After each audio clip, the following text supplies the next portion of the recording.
අපි එතන ඉන්නේ කලබල වෙන්නේ.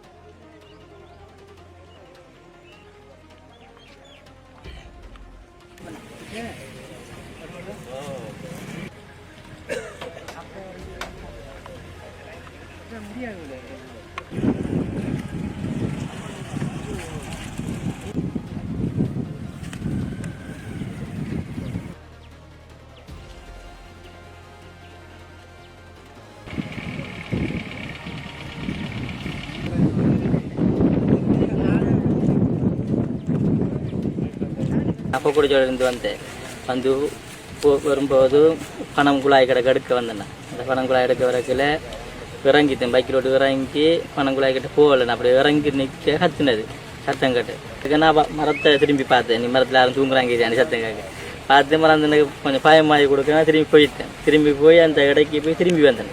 திரும்பி வந்து சைக்கிளோட இறங்கல இடத்துல நின்றேன். கேட்டு சத்தம் கேட்டு சத்தம் கேட்க அப்புறம் நான் இறங்கல பயத்தில் திரும்பி இடைக்கு போய் ரத்தானை கோல் எடுத்தேன். ரத்தானை கோல் பண்ணி எப்படி தான் சத்தம் ஒன்று இருக்குது என்ன கொஞ்சம் பாருங்க. ஒரு ரத்தம் வந்து வரும்போதும் இந்த ஆள் மச்சான் ஒரு ஆள் ஊர் வந்து வந்தவர். அவர் வந்தவர் அப்போ அவர்கிட்ட சொன்ன ஒரு ரத்தம் மறைச்சி நிப்பாட்டி இப்படி தான் சத்தம் ஒன்று கேட்டு அவர் இறங்கி ஒரு வச்சும்பியில் போய் பார்ப்பேன் நமக்கு என்ன சத்தம் கேட்டான்ட்டு அவர் போனவர் போய் பார்த்தாரு.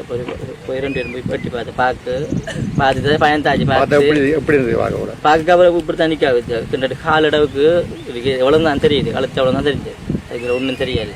அப்புறம் நாங்கள் இங்கே வந்து ரோட்டுக்கு வந்து தான் அப்புறம் வரைக்கும் போட்டு அவர் போலீஸுக்கெல்லாம் கோல் பண்ணி பண்ண எனக்கு கோல் அடிச்சு அப்புறம் போலீஸாக்கு வந்து காப்பாற்றினாரு. காலையில் 6:40 நான் வரக்குள்ள வரும்போது வயலுக்கு கூட்டாளி சொன்னார் கிணத்துக்கு சத்தம் கேட்காம சத்தம் கேட்க நான் சொன்னேன் இல்லை அப்படி சத்தம் கேட்காமட்டார். போய் பார்த்தேன் ஒரு பொடி கிடக்கு ஒரு ஆள் உயிரோட இருக்குது. நம்ம கூட்டாளிகளுக்கெல்லாம் கோல் அடித்து ஒரு போலீஸாக்கள் பண்ணோன்னே எனக்கு கோல் பண்ணேண்ணா.